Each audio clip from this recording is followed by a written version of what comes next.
Hello friends, welcome to this channel of spiritual journey. इस channel में भगवान श्री कृष्ण के बहुत अच्छे कोट्स एंड वाणी अपलोड किए जाते हैं, जिसको फॉलो करके आप अपने जीवन में बहुत बड़ी सक्सेस ला सकते हैं।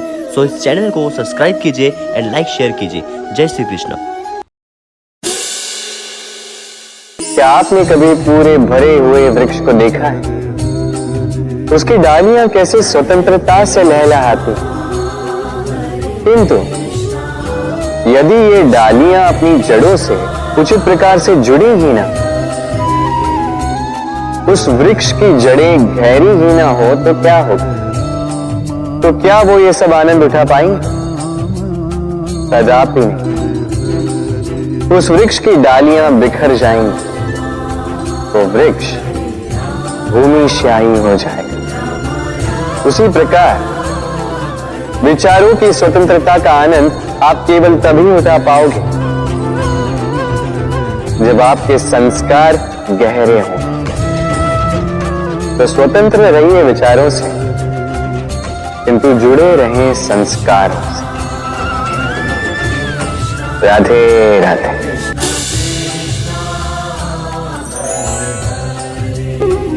ये मेरी परछाई देख रहे हैं आप?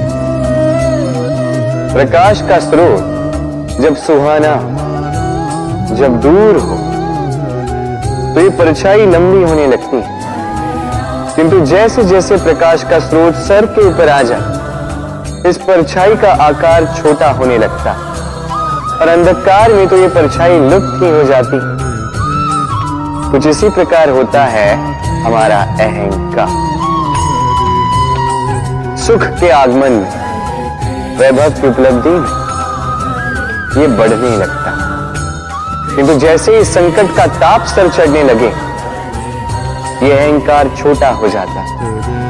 और जब संकट का अंधकार हमें चारों ओर से घेर लेता है, तब ये अहंकार परछाई की भांति लुप्त हो जाता है। तो वैसे भी आपके जीवन में संकट का आगमन आपके अहंकार का तो नाश कर ही देगा, किंतु इसके लिए संकट की प्रतीक्षा ही क्यों करनी? इस अभिमान को बढ़ने ही न दे, उत्पन्न ही न होने दे। विवेक की डोरी से थामे रखें इसे। देखिए, मैं श्रेष्ठ हूं, ये मानने में कोई आपत्ति नहीं, किंतु केवल मैं ही श्रेष्ठ हूं और कोई नहीं। ये अभिमान, ये अहंकार है, और अहंकार और कुछ नहीं, केवल पतन की ओर पहली सीढ़ी है। तो इस जीवन में पतन की ओर नहीं, प्रेम की ओर बढ़े और मेरे साथ आनंद से कहें राधे राधे।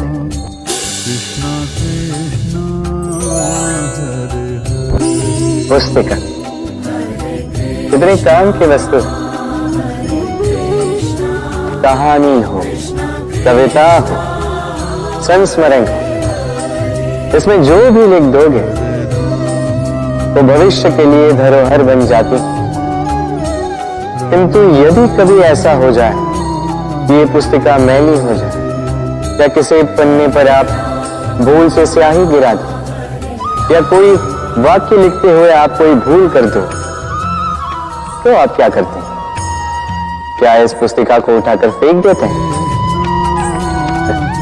नहीं, केवल एक पन्ना फाड़ देते हो ताकि ये पुस्तिका पूरी सुंदर हो। इसी पुस्तिका के भांति होते हैं हमारे संबंध, और वो एक पन्ना, एक भूल। तो यदि किसी संबंध के मध्य में किसी से कोई भूल हो जाए, तो उस भूल को संबंध से दूर करना उचित होता है, उस भूल को भुला देना उचित होता है, ना कि वो संबंध तोड़ना। उस संबंध को सहेज कर रखें, क्योंकि भूल तो सभी से होती है। यदि ऐसा करोगे तभी जीवन रूपी पुस्तिका और सुंदर होती जाएगी। एक दूसरे को क्षमा करना सीखिए, एक दूसरे की गलतियां भूल जाना सीखिए, फिर देखिए इस जीवन में और हर्ष आए और ये संबंध सांसें लेने लगे। राधे राधे।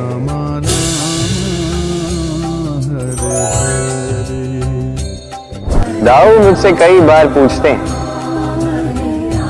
कान्हा तुम राधा के साथ इस संसार को प्रेम सिखाने आए, फिर क्यों तुम ही राधा को इतना सताते हो?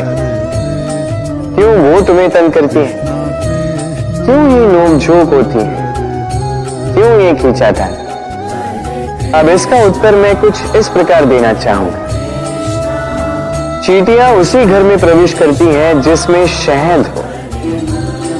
यदि आपके घर में शहद है, कोई मीठा पदार्थ है, मिठास है, तो चींटियां वहां अवश्य आएंगी। कुछ इसी प्रकार होते हैं हमारे संबंध।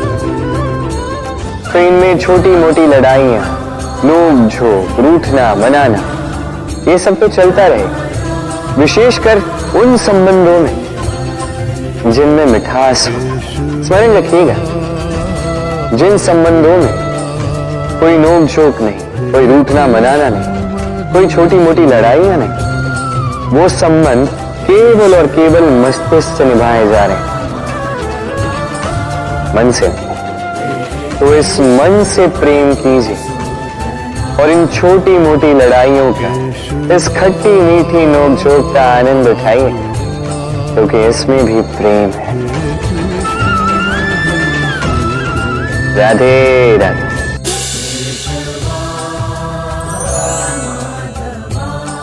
इन सीढ़ियों को देख रहे हैं आप, सभी एक जैसे, एक दूसरे में अंतर बता पाना असंभव।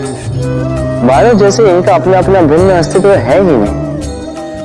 किंतु यदि आप ध्यान से देखेंगे तो हर चींटी की अपनी भिन्न कार्य शैली, अपना भिन्न अस्तित्व।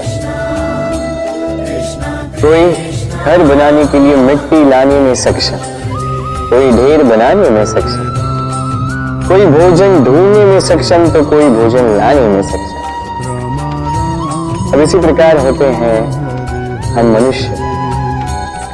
प्रतीत हो सकता है कि सभी एक से हैं, किंतु प्रत्येक व्यक्ति का व्यक्तित्व, प्रत्येक व्यक्ति का अस्तित्व भिन्न है। और सत्य कहा जाए तो हर एक व्यक्ति का भिन्न होना ही हमें प्रगति की ओर ले जाता है। सोचिए, यदि आपको किसी के साथ हाथ मिलाकर चलना, तो आपको आपके सीधे हाथ से उसका उल्टा हाथ पकड़कर आगे चलना होता है। यही नियम है जो इस सृष्टि ने बनाए। भिन्नता, इस भिन्नता को वरदान मानकर चलिए, इसमें कोई बुराई नहीं है। राधे राधे।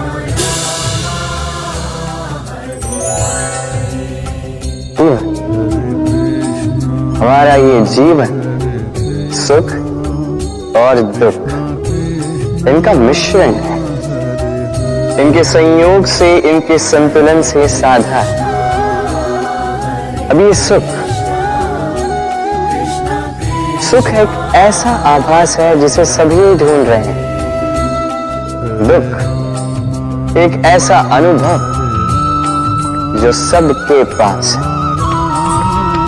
हर एक के जीवन में सुख और दुख आते रहेंगे, जाते रहेंगे, ये अवश्य जीवन में रहते ही।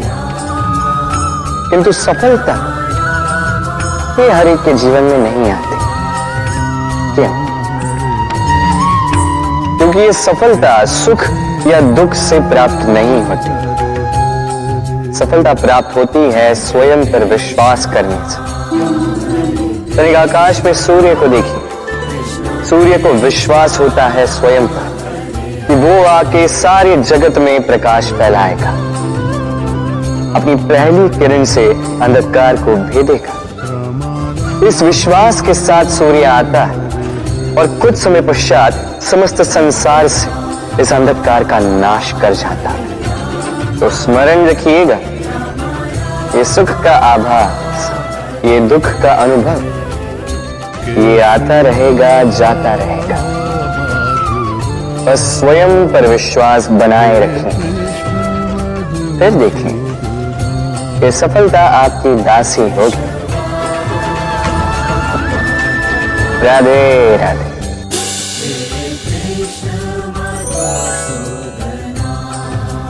चंद्रमा कितना श्वेत शुभ्र, कितना सुंदर, किंतु यदि आप गौर से देखेंगे तो इस चंद्रमा पर भी धब्बे हैं। और क्या इन धब्बों के होने के कारण इस चंद्रमा का महत्व कभी कम होता है? कभी नहीं। इसका कारण है चंद्रमा के निरंतर प्रयास। तनिक इस आकाश में देखिए, यह अंधकार सदैव प्रयास करता है चंद्रमा पर हावी होने का। कि चंद्रमा हर समय इस अंधकार से लड़ता रहता है। अमावस्या से आरंभ हुई चंद्रमा की यात्रा पूर्णिमा तक पहुंच ही जाती है, और इसीलिए इस चंद्रमा की पूजा होती है, इसीलिए इस चंद्रमा को महत्व दिया जाता है। इसी प्रकार यदि आप में कोई दोष हो, कोई बुराई हो, तो कोई बड़ी बात नहीं है। प्रयास कीजिए कि उसे सुधार सके, किंतु इसके कारण स्वयं को नकारा मान लेना, ये अनुचित है। स्वयं की भूलों को, स्वयं के दोषों को, स्वयं की बुराइयों को भुलाकर तनिक इस संसार की भलाई की ओर तो प्रस्थान कीजिए। आप देखेंगे कि आपके भीतर का तेज उभर कर निकलेगा।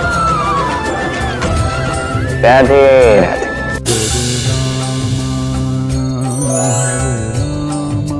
क्या कभी आपने सोचा है कि विष पान करने के पश्चात भी महादेव देवों के देव महादेव कहलाते हैं, वही दूसरी ओर अमृत पान करने के पश्चात भी राहु और केतु असुर ही कहलाते हैं। क्यों? तो इसका कारण है भाव। आपके कर्मों के पीछे जो आपका भाव है अत्यंत महत्वपूर्ण है। ये संसार किसी व्यक्ति को वहीं से तो जानता है, कर्मों के पीछे उसके भाव से। यदि कोई परोपकार करे किंतु उसके पीछे उसका भाव स्वार्थ का हो, वो परोपकारी मनुष्य अपने आप ही अपना महत्व खो देता है। यदि आपके कर्म के पीछे आपका भाव उचित हो तो श्राप भी वरदान में परिवर्तित हो सकता है। यदि आपके कर्म के पीछे आपका भाव अनुचित हो तो वरदान को श्राप का रूप लेने में अधिक समय नहीं लगता। ये सारा खेल है कर्मों का और भावों का। शुद्ध मन से खेलिए। राधे राधे।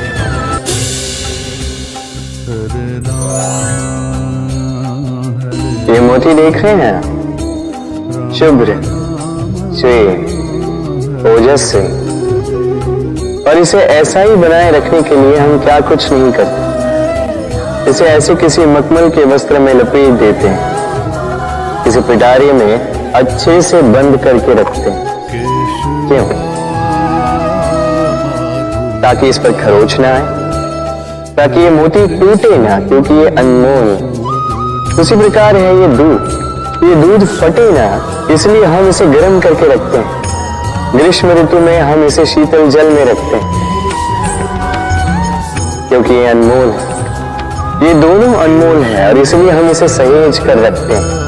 दूध हमारे तन को और पुष्ट करता है, उसी तन की सुंदरता बढ़ाते हैं ये मोती। अब मोती और दूध की ही भांति होते हैं हमारे अपनों के मन। इन्हें भी हमें सहेज कर रखना चाहिए, इनकी रक्षा भी हमें करनी चाहिए। मीठे वचन, स्नेह, आदर पूर्ण व्यवहार से इन्हें सहेज कर रखें, क्योंकि जैसे एक बार यदि दूध फट जाए तो पुनः उसे ठीक नहीं किया जा सकता। एक बार यदि मोती टूट जाए तो कुछ भी कर लो उसे पुनः नहीं जोड़ा जा सकता। उसी प्रकार एक बार मन में भेद हो जाए तो उसे पुनः पूर्व स्थिति में ले जाना अत्यंत कठिन होता है। मन के मतों में भेद हो सकता है, किंतु मन में भेद नहीं होना चाहिए। इसलिए अपनों के मन सहेज कर रखें। क्योंकि ये अत्यंत अनमोल होते हैं। राधे राधे।